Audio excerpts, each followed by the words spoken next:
I'm Erin Brothers, Director of Music Ministry at Dixon United Methodist Church. A common theme of 2020 has been, where is God? Where is God when people are sick and dying, when the economy is tanking, when we are hating and persecuting our brothers and sisters? Psalm 146, verses 5 through 10 seems awfully cheerful in response. The person whose help is the God of Jacob, the person whose hope rests on the Lord their God, is truly happy. God, the maker of heaven and earth, the sea, and all that is in them. God who is faithful forever, who gives justice to people who are oppressed, who gives bread to people who are starving. The Lord who frees prisoners. The Lord who makes the blind see. The Lord who straightens up those who are bent low. The Lord who loves the righteous. The Lord who protects immigrants, who helps orphans and widows, but who makes the way of the wicked twist and turn. The Lord will rule forever. Zion, your God, will rule from one generation to the next. Praise the Lord. Okay, God, people are seeking justice. It seems like the wicked are being protected while immigrants, orphans, and widows twist and turn. I looked at these verses and felt like this was a fairy tale version of God, not the reality that we are facing.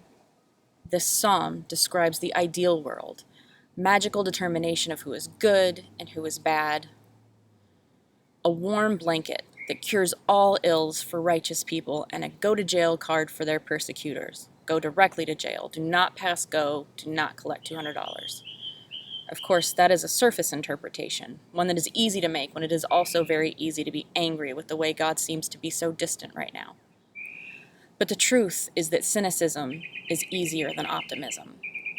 The writer of the psalm gives praise and thanks to God for God's many blessings, but also lays out God's standards for Israel. As in most things, God expects us to play a role in the great vision. These weren't just God's gifts for simple living. They were acknowledgments that there are people in God's kingdom who want for money, for justice, for safety, for food, for love. Acknowledgement that even in a world of God's creation, there are people who are wicked and care nothing for those who suffer. So what now? Pulitzer Prize-winning novelist and social activist Alice Walker says, "The world has changed. Wake up! Give yourself the gift of a new day." The world has changed. This does not mean you were never hurt. The world has changed. Rise, yes, and shine. Resist the siren call of disbelief. The world has changed. Don't let yourself remain asleep to it.